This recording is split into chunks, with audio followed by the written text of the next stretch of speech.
I remember the night the strangers arrived in Gibeah.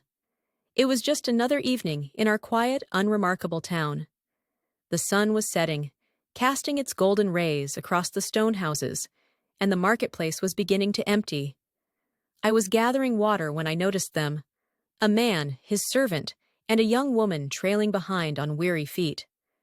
She seemed fragile, her steps unsteady, as though she carried a weight too heavy for her shoulders.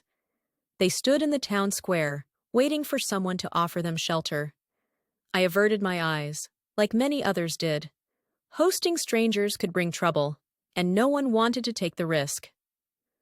As I turned to leave, an old man approached them.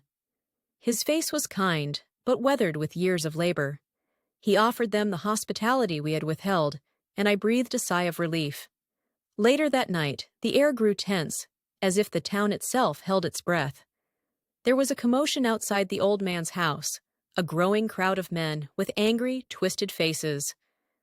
I peered from my window, fear clutching my heart as they shouted demands I dare not repeat. They pounded on the door with fists and sticks, their voices filled with wicked intent. The door opened slightly, and I heard the old man pleading with them, begging them to abandon their evil plans.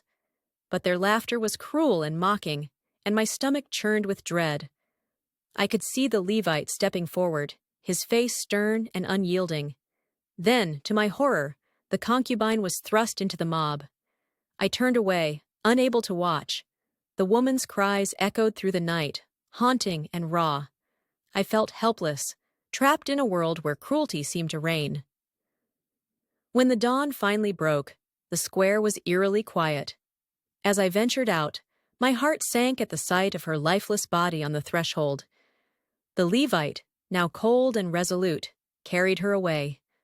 What followed was a message so shocking that it sent tremors through the entire nation. Pieces of her story, of her suffering, were sent to every tribe of Israel. We women of Gibeah bore the shame of that night.